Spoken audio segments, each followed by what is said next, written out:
ओम नमः शिवाय। स्वागत है दोस्तों आप सभी का आपके चैनल जी जायसवाल यूट्यूब स्टोरी में। दोस्तों हम पहले अध्याय से अंतिम अध्याय तक पाठ पोस्ट करेंगे। आशा करेंगे कि आप सभी इससे अवश्य लाभान्वित होंगे। दोस्तों आज की कथा इस प्रकार है।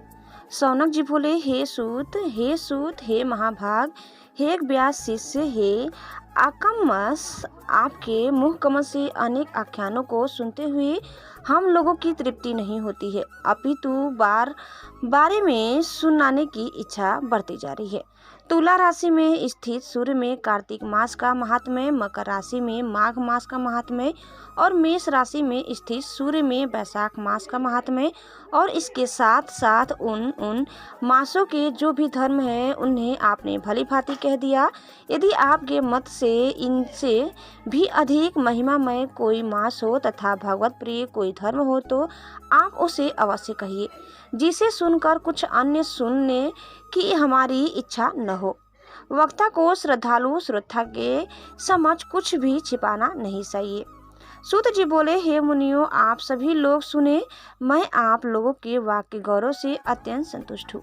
आप लोगों के समक्ष मेरे लिए कुछ भी गोपनीय नहीं है। दंभ रहित होना, आस्तिकता, सठता का परित्याग, उत्तम भक्ति सुनने की इच्छा, विनम्रता, ब्राह्मणों के प्रति भक्ति, परायणता, सुशीलता, मन की स्थिरता, पवित्रता, तपस्विता और अनसूया, ये श्रोता के 12 गुण बताए गए हैं। ये सभी आप लोगों में विद्यमान है।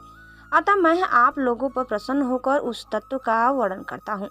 एक समय प्रतिभाशाली सनत कुमार ने धर्म को जानने की इच्छा से परम भक्ति से युक्त होकर विनम्रता पूर्वक ईश्वर भगवान शिव से पूछा। सनत कुमार जी बोले, योगियों के द्वारा आराधनीय चरण कमल वाले हे देव, हे महाभाग, हमने आपसे अनेक व्रतों तथा बहुत प्रकार के धर्मों का श्रवण किया, फिर भी हम लोगों के मन में सुनने की अभिलाषा है। 12 मासों में जो मास सबसे श्रेष्ठ, आपकी अत्यंत प्रीति कराने वाला, सभी कर्मों की सिद्धि देने वाला हो और अन्य मास में किया गया कर्म आदि इस मास में किया जाए तो वह अनंत फल प्रदान करने वाला हो।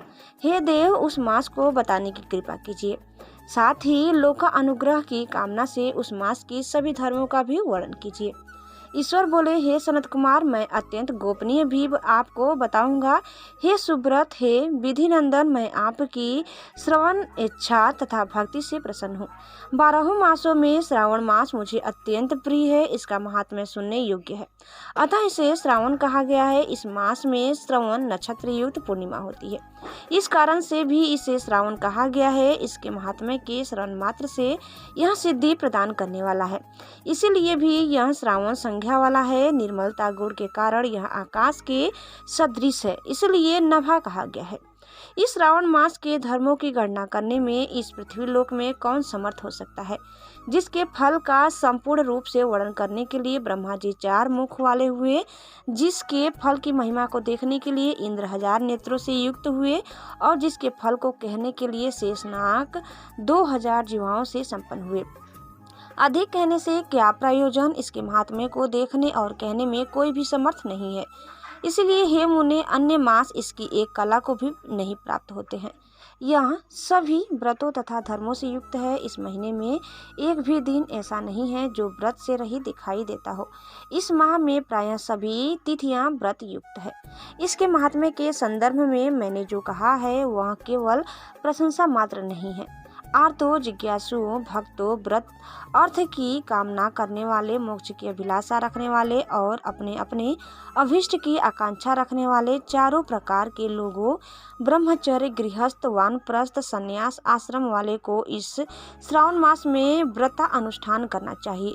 सनत कुमार बोले, हे भगवान, हे सत्तम, आपने जो कहा कि इस मास में सभी दिन एवं तिथियां व्रत रहित नहीं है, तो आप उन्हें मुझे बताएं। किस तिथि में और किस दिन में कौन सा व्रत होता है, उस व्रत का अधिकारी कौन है, उस व्रत का फल क्या है, किस किस ने उस व्रत को किया, उसके उद्यापन की विधि क्या है, प्रधान पूजन कहाँ हो और जागरण करने की क्या विधि है, उसका देवता कौन है, उस देवता की पूजा कहाँ होनी चाहिए, पूजा सामग्री क्या क्या होनी चाहिए और किस व्रत का कौन सा समय होना चाहिए, हे प्रभु, वह सब आप मुझे बताइए।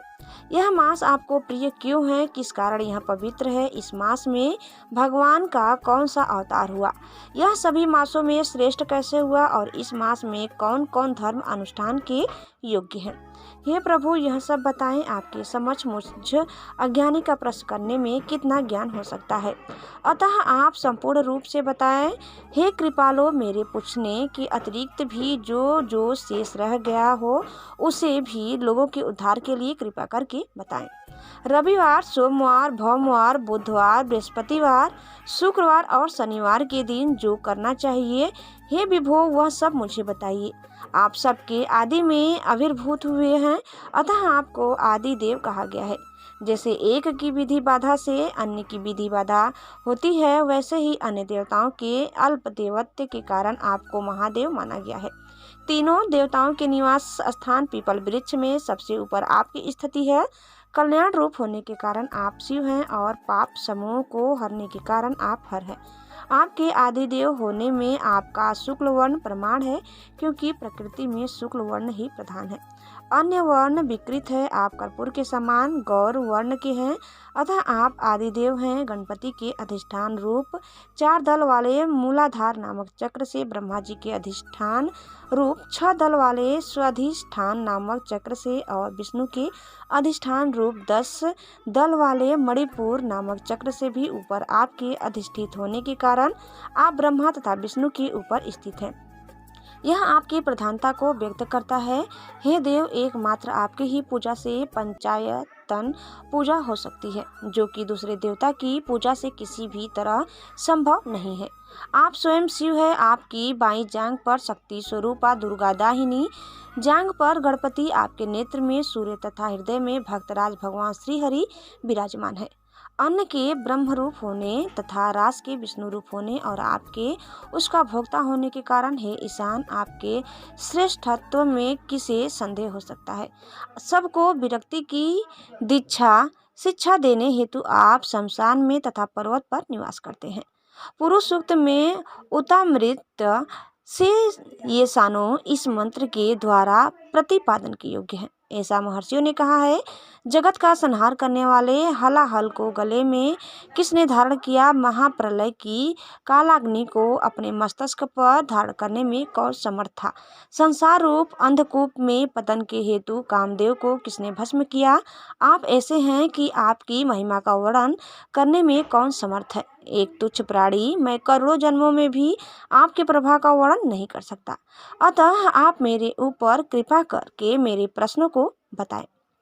इस प्रकार दोस्तों, अभी पहला अध्याय समाप्त होता है। आपको अगला अध्याय यानी आगे की कथा सुनने के लिए दूसरे वीडियो को अवश्य देखिए। दोस्तों, आपको हमारा आज का यह कथा कैसी लगी कमेंट करके जरूर बताइए, और चैनल में नए हैं तो प्लीज़ इसे लाइक शेयर और सब्सक्राइब करना न भूलें। धन्यवाद।